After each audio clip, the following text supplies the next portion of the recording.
companies too.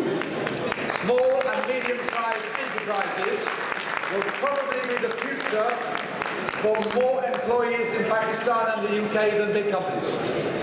In fact, many more people in the UK work for themselves or small or medium-sized businesses than work for big companies.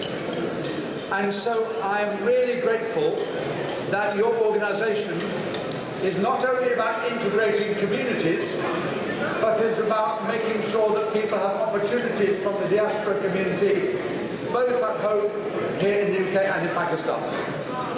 The best initiatives are sometimes taken by joint enterprise between Pakistani origin heritage families and British origin heritage families. And we need to build up that business thing. That's the first one. The second is I want to follow a point made by the Deputy Prime Minister in answer to the first question.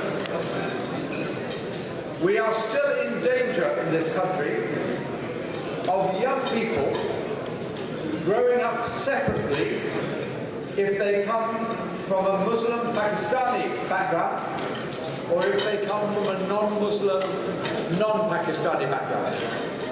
In London it is much more mixed. But in northern cities and northern towns it is less mixed. One street is Pakistani, one street is British. One part of town is Pakistani, one part of town is British. One part of the city has the mosques, one part of the city has the churches. We must work harder from a very young age to make sure children are brought up together. From a very young age.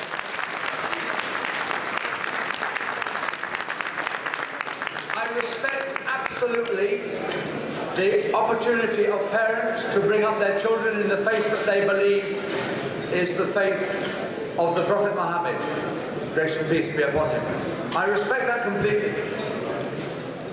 But I also understand, as somebody who comes from a Christian background, that the three great world faiths, three Abrahamic world faiths, three faiths which have a common location in their history. And like many of you, I've been to the burial place of Abraham and Sarah in Hebron. If the three world faiths cannot teach respect to each other, if we cannot educate about the complexities of Islam and the complexities of Christianity and the complexities of Judaism, how on earth do we expect the rest of the world to be peaceful? If we, the three protagonists of the three world faiths, cannot teach peace, not only in our communities, but across the religious divide, sisters and brothers, we're not likely to win an argument that says that the world must be respectful and we must end conflict and war. And the third point is this, and it relates to the ISIL question asked by the sister over there. Before Pakistan was independent, when Pakistan was part of the British Empire, when it was part of India, before partition, most people thought that battles, wars, were about territory.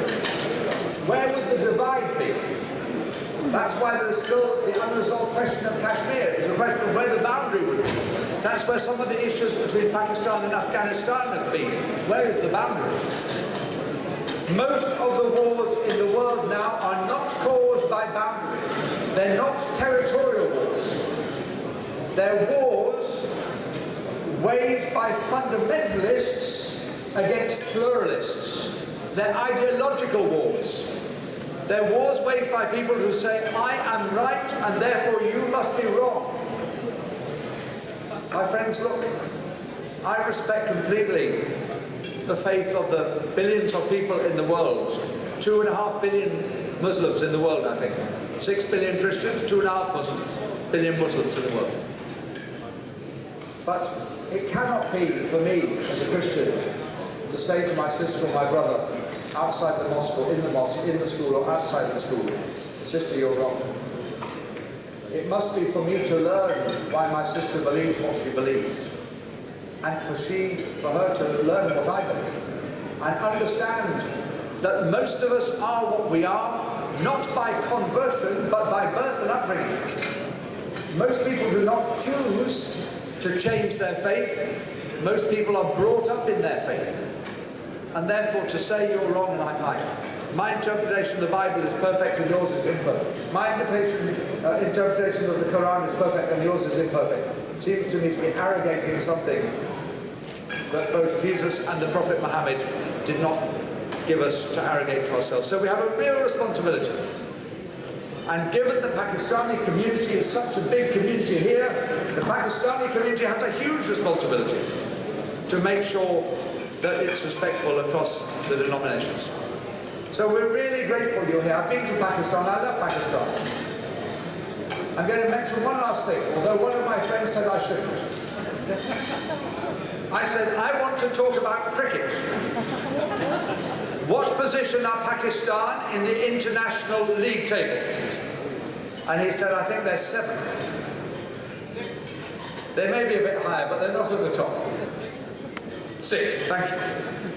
When I was in Pakistan, one of the most exciting moments of my life wasn't going to Islamabad, wasn't going to Kashmir, Jammu Kashmir, wasn't going even to wonderful restaurants in Lahore or the Red Fort. One of the most exciting moments, do you know what it was? It was going to the international cricket ground in Lahore, where they opened the gates and turned on the lights specially for me. I have rarely had such a wonderful present in my life. And I just want to end with this little tiny thought.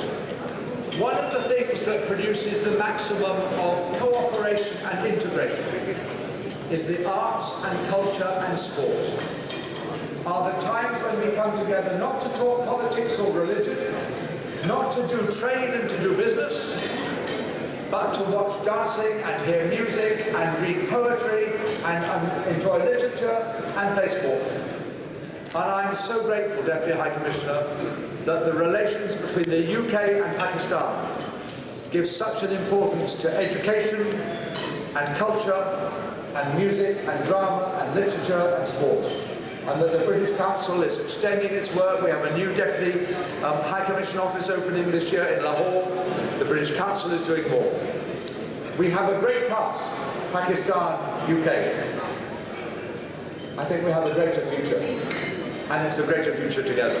Thank you very much for your contribution to this country as well as the world.